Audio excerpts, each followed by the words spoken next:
For some North Koreans, it's from Russia with no love. 처음에는 러시아에 간다는 것. I was excited to go to Russia, to travel abroad and earn money. But once I started working, I felt like I was in a labor camp, a prison without bars. I was terrified when I woke up each morning.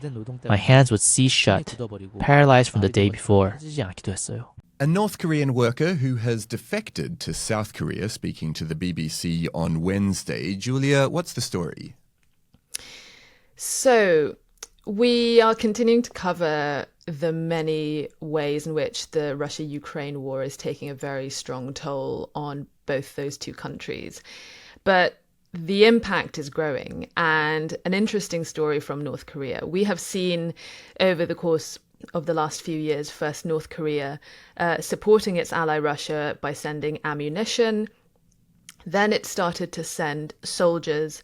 Now it's sending thousands of construction workers to help fill a huge labour shortage, which has been created by the war. And this week, South Korean intelligence officials told the BBC that some 10,000 workers were sent to Russia last year, and that they were actually expecting many more to arrive, up to around 50,000 in total. Now, it's quite normal for North Korea to send people abroad in terms of seeking work overseas. Overseas remittances were a way for Kim Jong-un to fund his regime. And up until 2019, it was quite common for manual labourers and workers from North Korea to work legitimately overseas. But in 2019, the UN convened sanctions banning the use of North Korean labour because of the really quite horrific working conditions they were found to be enduring. And so from then, there has been a huge drop-off. But what we're seeing now is many North Koreans being lured to Russia in a way that will sound a lot like other instances of human trafficking. There are advertised as work opportunities in Russia, and that they will be paid a certain amount and that accommodation is provided for. But when they get there, they find that they are expected to put up with 18, 19, 20-hour-a-day working days, that they are sort of packed into these steep high rises. And some of them have managed to talk to the BBC, escaping from Russia, that the conditions that they have found themselves in Russia bear resemblance to the labour camps back in their home country. Yeah, I mean, Jamie, obviously this is a pretty grim situation that Julia paints of what working conditions are like once they get to Russia. But is it really that different from the impoverished world many of them would have left behind in North Korea before they came over there? Yes, it's a difficult one to. I mean, the two awful situations, and I guess that the reason that the lure of leaving North Korea could be part of the reason that people are going. It stems from, as Julie was saying, it stems from this pact that North Korea and Russia have had, that a kind of mutual defense pact. Reports have shown that they were kind of given Russian uniforms if they were going to fight, and then issued fake IDs to obscure their origin. So there's not a lot of legitimacy that they are being given when they're sent over there. I think another interesting facet to this is, just why Russia needs this number of people. There was an interesting article in Bloomberg this week that was showing just how kind of decimated the Russian economy is. Russian companies will need to hire the equivalent of 2 million workers a year over the next 5 years to fill the vacancies and to deal with the loss of working age population through the war. So while on the one hand we've obviously got this horrific conditions that the North Koreans are in, it does shine a light also on the state of the society and economy in Russia. Yeah, I mean, that's one of the bits that caught my eye as well, that labour shortage angle to the story. But what was curious to me is that Russia is a country of 143 million odd people. I mean, even presupposing that figure of 1 or 2 million Russians killed or injured since the start of the Ukraine war is correct, that still leaves a vast majority of the population. How can there be a shortage of workers, Felicity? I mean, you're right. It's a very big country with a very big population, but it is the toll of the war that is it's sort of grinding Russia down. I mean, it's not just the Russian troops who've been killed or wounded. It's also the numbers who have fled the country. And it's the economy, which is the Russian economy, which is still doing okay, but it is slowing down. It is starting to stabilize. So, and these North Koreans, it's not just construction. They're also involved in clothing factories and IT companies. They're definitely helping to boost Russia, basically. And at the same time, they're sending money back to North Korea.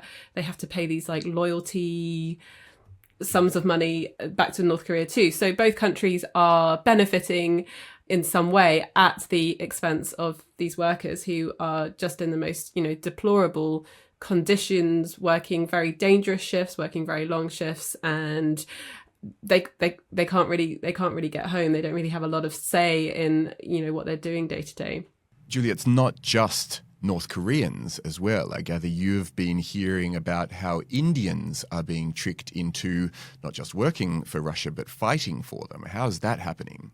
Yeah, so this is another sort of recent phenomenon that, again, also has sort of vibes of human trafficking. There is a growing number of Indian nationals who are sort of tricked into fighting for Russia. And this week on the BBC, we looked at the case of a few Indians who told us of their experiences. Yeah, and this really reminded me also of how ISIS recruited foreign nationals, using people with blogs or social media profiles to try and lure people to make the journey.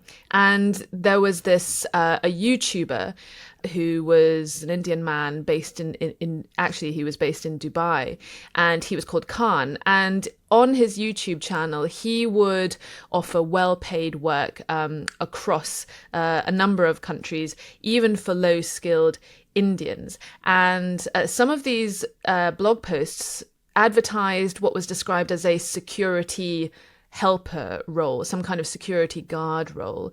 And, he said that Indians could earn hundreds of thousands of rubles every month working in logistics, way behind the front lines.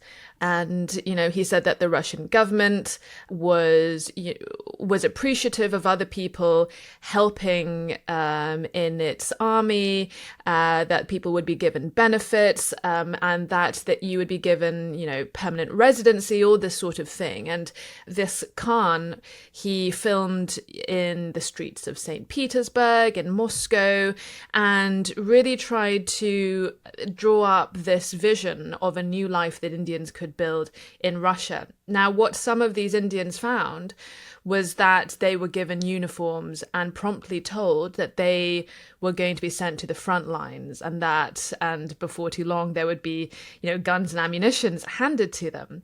And this is, part of a wider issue, not just for Indians, not just for North Koreans, but also for normal Russians, because as big as the Russian population is, as we've heard, that they are running out of cannon fodder, basically, to send into the Ukrainian meat grinder. And we don't know really how many people have died in Russia, but we do know from some of the moves by the Russian government that they are running out of people. They were recruiting from prisons, they were recruiting from juvenile detention centers. They have also been hiring mercenaries from nearly 50 countries. Just last month, Russian President Vladimir Putin signed a decree allowing foreigners to serve in the Russian army, not just during a state of emergency or martial law, fully integrated, rather than being contractors or casual mercs for hire.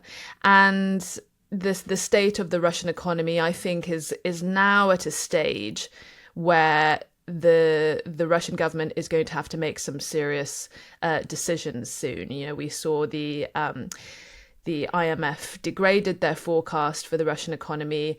They slashed it. The budget deficit has exploded. You've got to remember that the Russians spend more than 45% on defense and security. And despite the fact that they're still managing to sort of get around sanctions, they've got new customers for their energy exports. The cost of the Russian war, the brain drain of people leaving the country, all of this there is another war of attrition that is being fought inside Russia itself, not just on the front lines. Yeah, but even so, on the front lines, as you say, there are these people coming from all over the world. Jamie, which nationalities are showing up on the Ukrainian battlefield, and why are they coming? Yeah, it's interesting. I mean, it's actually on both sides. You've got a kind of wide variety of nationalities. On the kind of Ukrainian side, you've got the post-Soviet volunteers, fighters from Belarus, Georgia, North Caucasus, whose kind of motivations are resistance really to Russian rule. Similarly, you've got Western volunteers. It's called the International Legion of Territorial Defense of Ukraine, which has volunteers from over 30 countries: India, Australia, Canada, France, Japan. This is all on Ukraine's side. Really a kind of question about solidarity. There is also adventure. People do feel like a sense of a thirst for unfortunately for war, for wanting to go out and face action. And then on the Russian side, we've obviously been talking about the mercenaries. Over 1,000 Nepalese have joined Russian ranks, drawn by the promises of high salaries of around $4,000 a month, as well as smaller numbers of Indians, Sri Lankans, and then your kind of traditional allies of Russia, Cuba, Serbia, China, a number of these. It's a kind of massive amount of different nationalities, all for their own kind of personal reasons. But it does make you realize quite how almost World War-ish it is. It might not involve us or our military boots on the ground, but there are people there from across the globe that are fighting in this situation. I think that was my feeling as well. It feels, Felicity, like a challenge to our understanding of modern warfare as something that's like distant and abstract. Does it change the way we feel about war in the modern world when we see it sweeping up fighters from all over the globe? I mean, I certainly think it's very easy to see it as Russia versus Ukraine. And actually, when you look into all the detail and you realise the complexity of the different nationalities taking part, and you sort of think this takes on a whole different dimension. And I think the North Korea aspect is really, really important, because as Russia is increasingly isolated from the West, both economically and diplomatically, you're seeing this unprecedented collaboration between Moscow and Pyongyang, and that's only strengthening and getting stronger. And particularly when you think that North Korea has been such a pariah. We were talking earlier about the United Nations banning countries from using North Korean workers because of the fear that it would add to Kim's funds and his ability to build nuclear weapons. The fact that this friendship is being reignited and really being strengthened, I think is an element, an aspect of the war that is certainly being underplayed, and probably one of the most dangerously underplayed aspects of the war that we should probably be keeping an eye on more so.